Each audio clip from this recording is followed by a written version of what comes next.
Vive con esperanza es una serie de meditaciones diarias propicia, adecuada a la temporada del Adviento.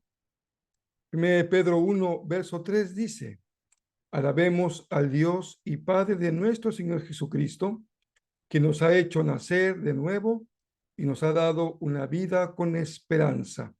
1 Pedro 1:3. Leí la traducción en lenguaje actual.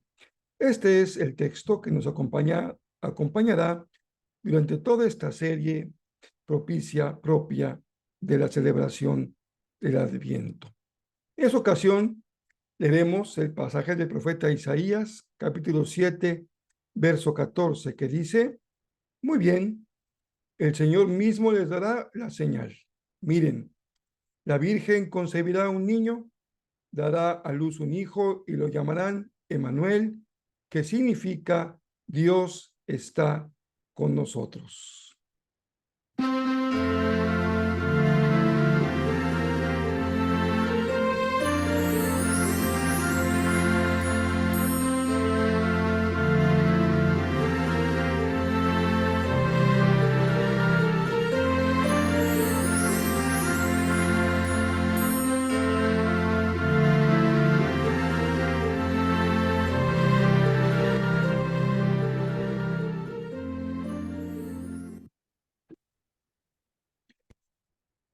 Interesante que ya no quedan muchas cosas, símbolos o arreglos, celebraciones de la fe cristiana en nuestra sociedad. Incluso muchas de esas antiguas tradiciones se han prohibido, se han señalado, se han restringido. Pero la Navidad, aunque por razones económicas, sigue siendo una fiesta de gran celebración, de alegría, de reuniones familiares, de regalos, de viajes, vacaciones.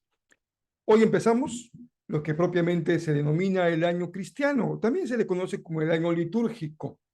Nuestro año calendario empieza el día 1 de enero, pero el año litúrgico empieza la celebración del Adviento, que son 4 domingos antes de la Navidad.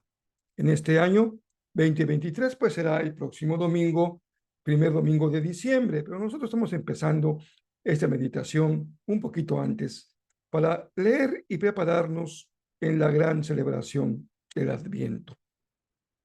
Estaremos leyendo y meditando durante los primeros días de esta serie en pasajes muy atesorados, muy reconocidos, muy amados de los profetas del Antiguo Testamento respecto a nuestra esperanza. Por eso la serie se llama Vive con esperanza o tengan una esperanza viva. No son pocas las personas que en ese difícil tiempo en que vivimos han perdido la esperanza. Incluso niños o jóvenes viven con depresión, con pesimismo el futuro.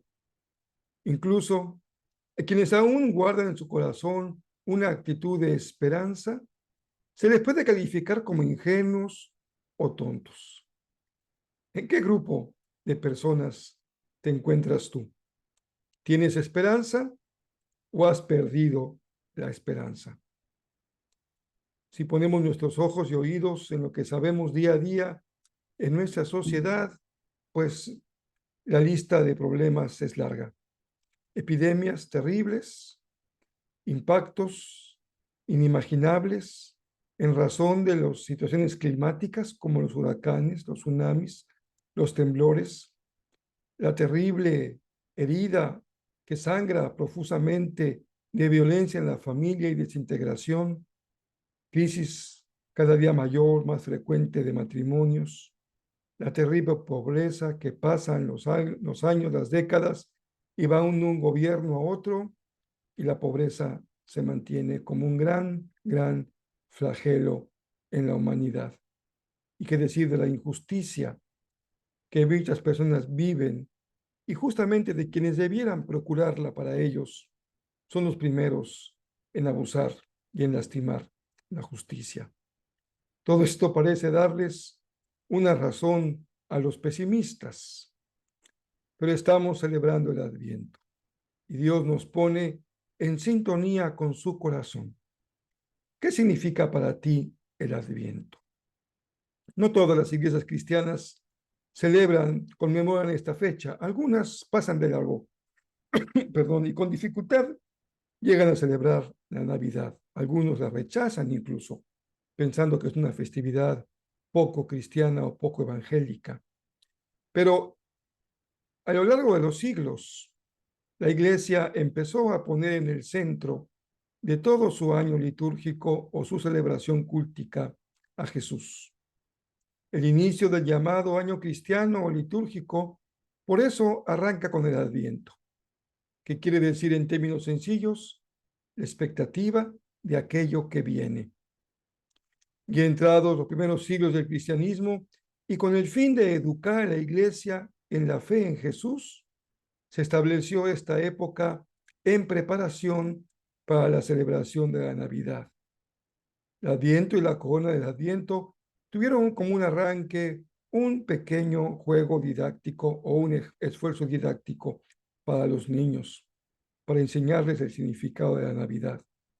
La centralidad de Jesús fue la clave para que todo el año fuera la vida y el ministerio de Jesús el centro de la vida de la Iglesia. El Adviento, además, es importante porque relaciona todo lo predicho o escrito en el Antiguo Testamento respecto al Mesías, al rey de Israel, al descendiente de David, con lo sucedido en el tiempo de Jesús. Así que es la conmemoración por excelencia de cómo se cumplió todo el antiguo pacto en ese pequeño niño que habría de nacer. Empecemos entonces con el profeta Isaías, que ya hemos leído. Este pasaje fue mencionado en el Nuevo Testamento en Mateo capítulo 1, versos 22 y verso 23. Hizo Mateo referencia a la profecía que se cumpliría justamente en el nacimiento de Jesús. Hay varios elementos importantes en el texto que hemos considerado. El ángel visita en sueños a José, es algo divino, sobrenatural, muy especial. Es justamente el sueño, el ámbito, el espacio en el que José recibe el anuncio. Dios le habla a través de un sueño. El anuncio que apunta a una señal que incluye el nacimiento del Hijo de María, su nombre y su significado, y la mención de que habría de nacer de una virgen. El sentido del texto de Mateo es relacionar con toda claridad que el nacimiento de Jesús corresponde a la profecía de Isaías, es su cumplimiento. Lo digo de otra manera. ¿Qué se proponía Mateo para retomar la profecía de Isaías y ponerla en su evangelio? Que los lectores entendieran muy bien que el nacimiento de Jesús tenía que ver con todo lo que Israel esperaba acerca del Mesías. Por eso, en este primer día de nuestras meditaciones, nos preguntamos, ¿en qué consiste nuestra esperanza? Que Dios se ha hecho cargo de nuestra necesidad humana de salvación. Que a Dios le interesa la condición del mundo, tu condición, la condición de cada persona, y que Él envió lo más preciado a su único Hijo para darle y conferirle una misión redentora. Su nombre apunta hacia allá. Él salvará a su pueblo de sus pecados. En primera instancia, el profeta Isaías dirige su profecía, su promesa al pueblo de Israel. Un rey que vendría a salvarlos. La esperanza es que el pecado no tiene la última palabra. Por eso es esperanza. Por eso es esperanza viva. Dios ha hecho todo lo necesario para que la condición humana pueda ser transformada, para que la realidad del pecado no permanezca como lo más difícil de erradicar, como la condición propia de la humanidad. Se trata de mantener viva la esperanza, de anunciarla, de compartirla, de proclamarla y de vivirla. Es el Señor quien dio el paso necesario para que el ser humano, es decir, tú y yo, podamos ser libres y podamos ser salvos. Eso celebramos, eso esperamos y eso anunciamos. Es a Jesús, a quien adoramos. No hay otro, no hay otro motivo, no hay otro centro, no hay otra persona. Jesús lo es todo, porque solamente Él es el Salvador del ser humano, del hombre y la mujer, que necesitan a Cristo desesperadamente para encontrar sentido a su vida y salvación de sus pecados. Que así sea. Es nuestra oración que presentamos al Señor en ese arranque de la celebración del Adviento.